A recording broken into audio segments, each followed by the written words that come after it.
I did not have an epiphany where I thought, oh, I'm going to be in the movies. I just never thought it was possible, but I always loved movies so much, and I would just watch the same VCRs that we had like on repeat and would reenact them. And I think if I say that now, it's like, well, it seems pretty obvious that you wanted to be an actor and work in movies, but I just didn't know it was a possibility at the time. So always loved movies, and then the hustle began to actually get my foot in the door in Hollywood.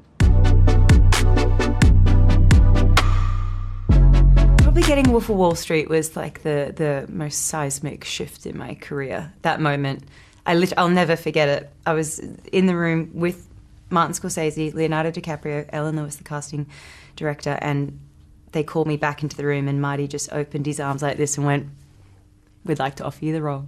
And then my whole life changed. Yeah. And I was just like, oh, and he hugged me, and I was like, oh my gosh. So cool.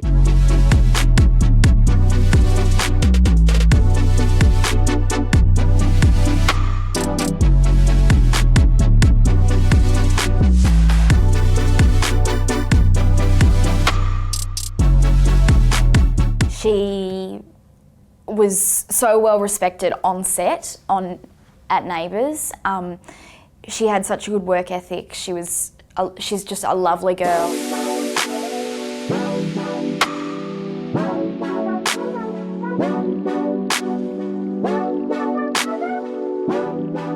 To be quite honest, spending all that time with him really helped me just, I don't know if I'm allowed to swear in this, but just not give a shit. And honestly, that's one of the biggest lessons I learned. For some reason, I care so much what people think, but it just doesn't matter. And that really, truly is what I took away from it.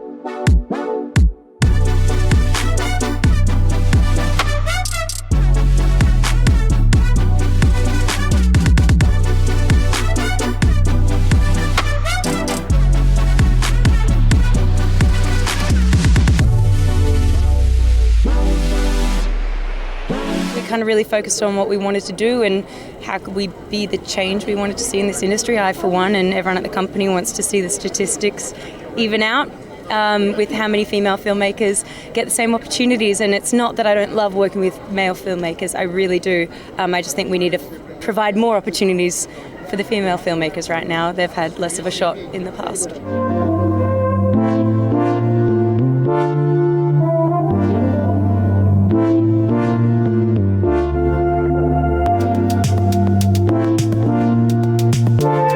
Anya was a very small budget, so this was, it's great because you have to get more creative and inventive and think outside the box and solve problems without throwing money at it, which if you're doing a studio film, they're hard to do for other reasons as well. Making movies is difficult, but very, very fun. That's why I hate it when anyone's ever like, oh, that movie, it was shit. And I'm like, it's a miracle it got made. Like, it doesn't matter if you don't like it, but it was a miracle that any film gets made.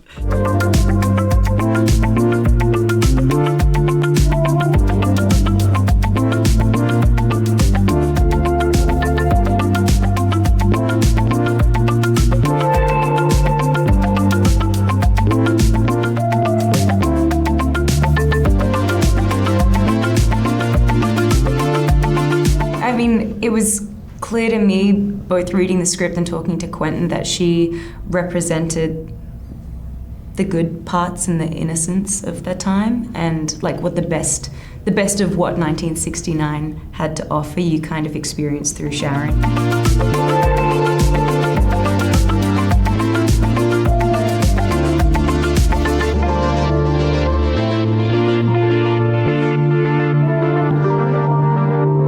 Care about her.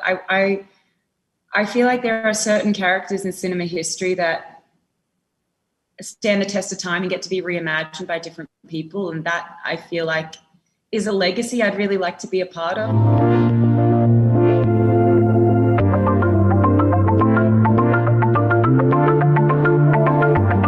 Took Margot years and years and years to get this made, because 5 years ago she was pitching it and nobody thought a movie like this would do well. I wish it came out a couple of years ago.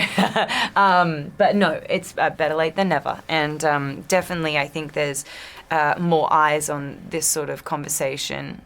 It's so much more topical now. And I think that's a good thing. I think when people kind of talk about it, it holds other people accountable. You know, if they're not really making efforts to have equal representation in front and behind the camera, then things are never going to change.